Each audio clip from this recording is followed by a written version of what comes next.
My fellow Americans, the left's attack on assault weapons is back. There is no doubt that it's a tragedy when anyone takes the life of another without cause. But to blame assault weapons for these tragedies would be like, well, blaming airplanes for the 9/11 attacks. The problem lies with the perpetrator, not the tool used to commit the crime.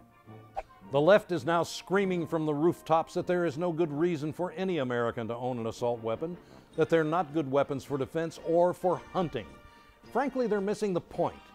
Take it from my philosophical guru and life coach, Ice-T. You know, the right to bear arms is because that's the last form of defense against tyranny. That's why fellow rapper Ice-T and I are in poppin' lockstep on gun control regardless of any East Coast, West Coast rap rivalry. Well, if the advice of a couple of aging rappers isn't enough for you, how about these reasons? Number one, the Constitution. The libs are already saying Chuck's off his meds again and he's back talking about that old outdated historical document, the Constitution. Doesn't he get it that it doesn't apply today? Sorry to break it to you, but as of right now, the Constitution is still the law of the land. And since we are a nation of laws, not men, we need to follow it carefully. Number two, the Second Amendment allows for assault weapons. The left argues that the Founding Fathers didn't even know what an assault weapon was. As usual, this argument's wrong again. To say that the Constitution limits the kinds of guns we can own would be like saying it also limits the kinds of religion people can practice. How would it be if some people thought you could practice Catholicism, but not Scientology? Our Founding Fathers wanted every citizen to be armed equal to the Army in case of takeover by a tyrannical government. They wanted us to have protection from them. How would things have been different in Nazi Germany had the people been armed? Think about the protesters that have been killed by their own government in Iran. An armed society would not have that problem. Number three, assault weapons act as a deterrent against foreign invasion. During World War II, the Emperor of Japan instructed his commanders to plan an invasion of America. He felt very empowered after Pearl Harbor and believed our military to be very weak, which at the time it was. The commander-in-chief of the Japanese Navy, Isoroku Yamamoto, told the emperor, and I quote, "You cannot invade the mainland of the United States. There would be a rifle behind every blade of grass."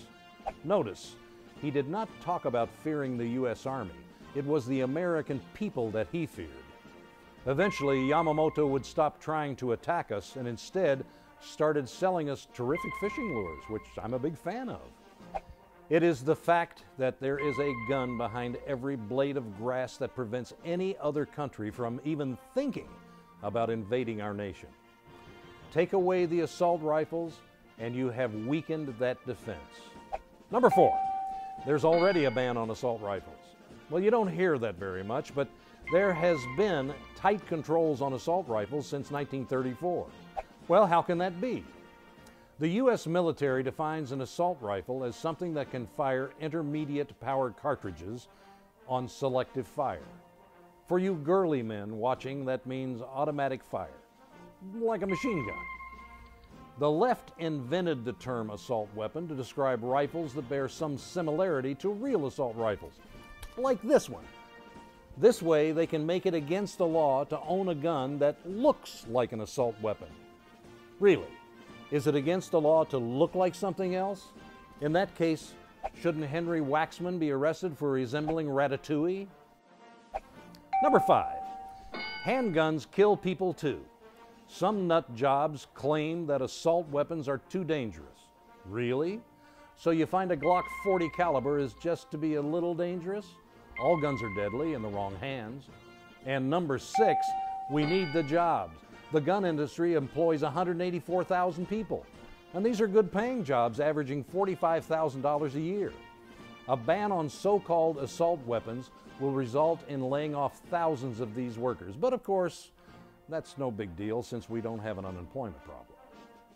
Crazed criminals shooting up innocent people is a tragedy. But all the gun bans in the world will not stop them. Criminals will always find the weapons they need to carry out their crimes. The only people that will be going unarmed are the law-abiding citizens like you and me.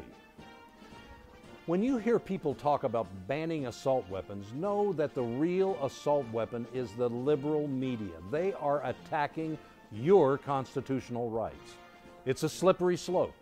First it will be assault weapons, then ammunition, then handguns, and on and on and on. I'm Chuck Woolery, trying to save the Constitution, one amendment at a time.